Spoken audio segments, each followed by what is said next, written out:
Hello friends, कैसे हैं आप सब। So welcome back in forever के लास्ट पार्ट में आप लोगों ने सुना कि शीतल कह देती है ठीक है तुम कुछ ज़्यादा ही बिजी हो, फ़ोन रखती हूँ। वो बाय बोलकर फ़ोन रख देती है बिना श्री की तरफ से कुछ सुने। शीतल गुस्से में थी, ना जाने श्री से नाराज़ थी या फिर अपने आप से। उसके अंदर की उदासी और बढ़ गई थी। ना तो उसका खाने का मन किया और ना ही उसे रात भर ठीक से नींद आई। दूसरी तरफ श्री भी अब अनमनी सी हो गई थी। पहले वो अपने दोस्तों के साथ हंसी खुशी बात कर रही थी, लेकिन अब उसका मूड ऑफ हो गया था। मन ही मन सोचने लगी कि बेवजह गुस्से में फ़ोन काटा है, मैंने कुछ ज़्यादा ही बोल दिया क्या। पर जो भी कहा ठीक ही तो कहा था। शीतल को मैं चाहिए, वो मुझे चाहती है पर दोस्तों की तरह। लेकिन एक्सपेक्टेशंस उसे गर्लफ्रेंड वाली है मुझसे। मैं ज़रा सा कुछ कहती हूँ तो दोस्ती का लेक्चर शुरू हो जाता है। मुझे कैसा लगता है तुम्हें आज महसूस होगा शीतल, आज, और तुम्हें ये महसूस करवाना ज़रूरी है। शायद तुम्हें इसी से अक्ल आ जाए, ऐसे तो तुम्हें अक्ल आ नहीं रही। रात भर श्री और शीतल एक दूसरे के बारे में ही सोचते रहे। अगले दिन सुबह मायू और शीतल स्टेशन पहुँचे तो श्री मिलने वाली जगह पर मौजूद थी। इतने दिनों बाद श्री को देखकर दिल को बड़ा आराम मिला था। शीतल के इतने दिनों की उदासी ख़त्म हो गई थी। कल की बातों को लेकर उसको जो गुस्सा था ना जाने कहाँ उड़ गया था। श्री को देखकर आंखों में चमक आ गई थी। मायू ने श्री को देखा तो दूर से ही हाथ हिलाया। उसे देखकर श्री ने भी हाथ हिलाया और उसके चेहरे पर मुस्कान थी। मायू श्री के पास पहुंची तो श्री को गले लगा लिया और उसका हाल चाल पूछने लगी। श्री ने कहा सब कुछ ठीक है, तुम बताओ ऑफिस में सब कुछ कैसा चल रहा है। और शीतल तो बस श्री को देख रही थी। बीच बीच में श्री भी शीतल की तरफ एक नज़र डाल देती थी। मायू ने कहा 14-15 दिन पहले तक तो तुम फिर भी दिखाई देती थी, अब तो गायब होने वाली हो। वहाँ चेन्नई में खाना वाना नहीं मिलता था क्या, कितनी कमज़ोर हो गई हो। श्री ने कहा सब यही कह रहे हैं, पापा नानी भाई सोसाइटी में जो मिलता है, और अब तुम भी इतनी भी कमज़ोर नहीं हुई हो। कमज़ोर भी हो गई हो और रंग भी काला पड़ गया है ना शीतल, तुम्हें बताओ मैं सही कह रही हूँ ना। शीतल ने कहा हाँ, पहले से कमज़ोर हो गई हो और चेहरा भी थोड़ा डल लग रहा है, खाना नहीं पसंद आया होगा वहाँ का। श्री ने कहा कि शुरू में 2-4 दिन तो ठीक ही था, पर रोज़ रोज़ इडली सांभर खाना पड़े तो खाने का जी नहीं करता ना। मायू ने कहा इडली सांभर, इसके सिवा और कुछ नहीं मिलता था क्या वहाँ। मिलता था सांभर डोसा, सांभर वड़ा, चावल, नॉनवेज और रोटी भी मिल ही जाती थी, पर खाने के लिए हरी सब्जी तो नहीं मिलती थी ना, वही सांभर ही खाना पड़ता था। बातें करते करते तीनों स्टेशन से बाहर निकल आए थे। अब तीनों को अपने ऑफिस की तरफ निकलना था। श्री और शीतल ने एक दूसरे की तरफ देखा जैसे पूछ रहे हो कि जाऊं, पर दोनों ही चुप रहे और देखते रहे। पर जैसे ही श्री मुड़ने को हुई, शीतल से रहा नहीं गया तो उसने पूछ ही लिया कि शाम को मिलोगी ना। श्री ने जवाब दिया टाइम पर छुट्टी हो गई तो यहीं मिलूँगी, पर अगर ना हुई तो चली जाना, मेरा इंतज़ार मत करना। पता नहीं मुझे कितना टाइम लग जाए, तो तुम यहाँ बैठी थोड़ी ना रहोगी मेरे लिए, तो तुम चली जाना। ये कह के श्री जा चुकी थी। शीतल भी अब मायू के साथ ऑफिस पहुँच गई थी। ऑफिस पहुंचकर वो श्री के बारे में सोचती रही। बार बार उसका मुस्कुराता हुआ चेहरा ख्यालों में उतर रहा था। सोचने लगी यार क्या है, क्या मैं इसी के बारे में सोचती रहूँगी। जितनी बार इसका ख्याल आता है उतनी बार दिल में टीस उभरती है। मायू से कितना हंस हंस के बातें कर रही थी, उसे तो गले भी लगा लिया, और मेरी तरफ तो देखा तक नहीं। वैसे तो हमेशा चिपकना होता था, पर आज जब गले लगाना चाहिए था तो मेरी तरफ देखा तक नहीं। गले लगाने की तो बहुत दूर की बात है। कितना ऑड बिहेव कर रही है। ऐसा भी मैंने क्या कह दिया था? फिर शीतल के दिल ने कहा कि गले लगाने की इतनी बेताबी थी तो तुम्हें ही लगा लेना चाहिए था। शायद वो यही चाहती हो, और हमेशा तो तुम चिढ़ती होती हो। जब भी वो गले लगाती है उसे लेक्चर देने लगती हो, मुझे ये सब पब्लिकली पसंद नहीं है, ये मत करो वो मत करो। इवन हाथ पकड़ने तक तुम उस पर चिल्ला देती हो।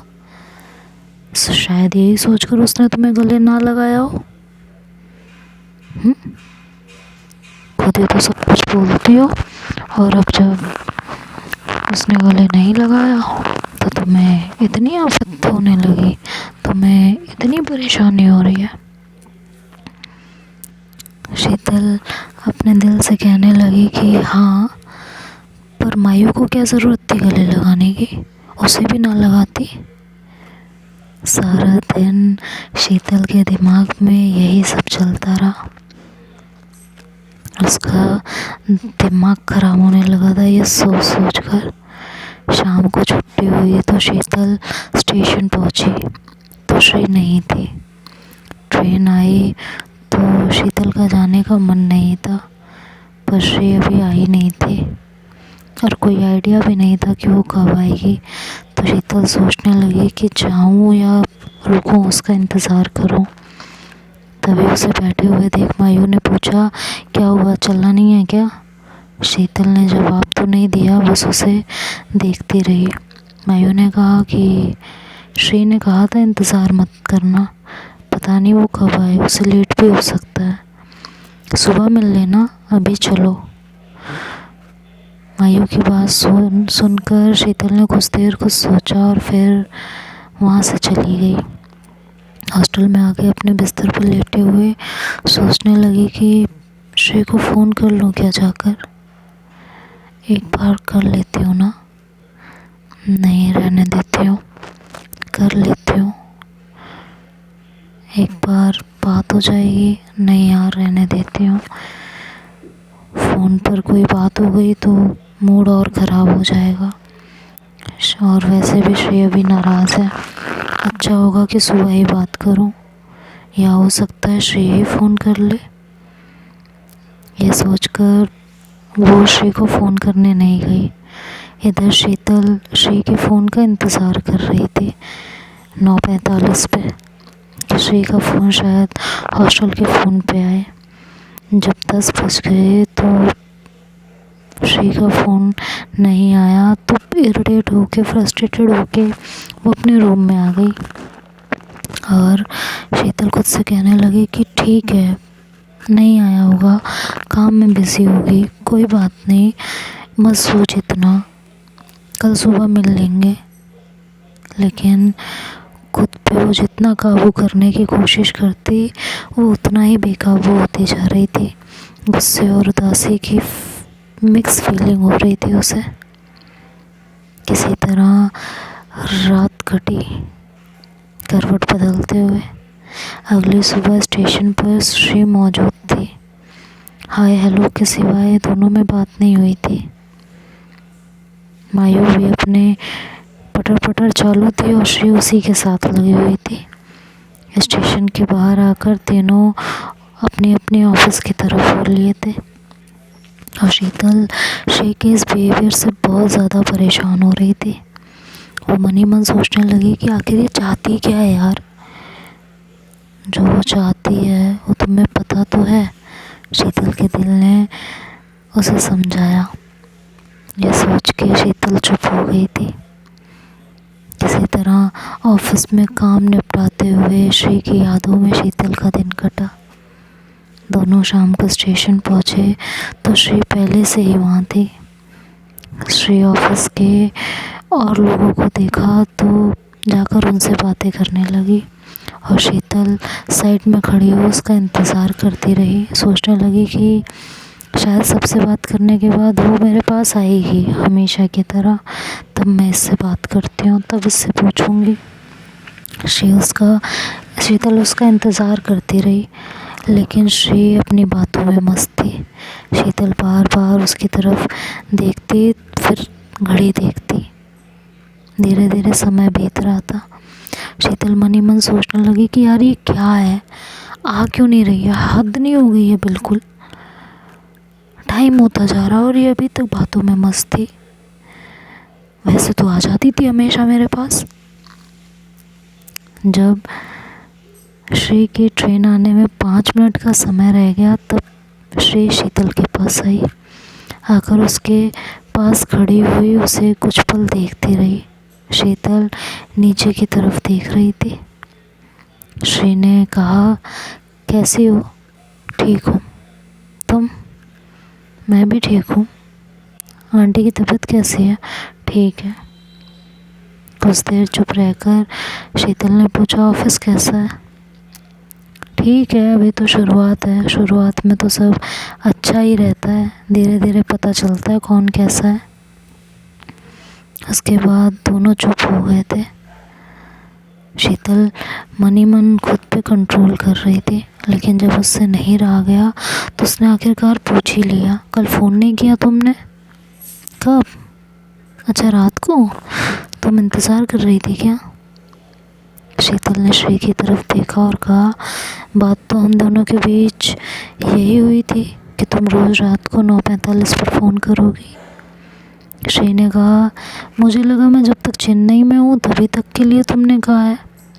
फिर कुछ पल चुप रहकर बोली, वैसे दिल में आया था कि एक बार फ़ोन करके देखो, शायद तुमसे बात हो जाए, पर फिर सोचा कि तुम्हें कहाँ इतनी परवाह होगी मेरी, और मैं ज़बरदस्ती तुमसे कुछ भी नहीं करवाना चाहती, ना फ़ोन, ना बात, ना मिलना, ना घूमना।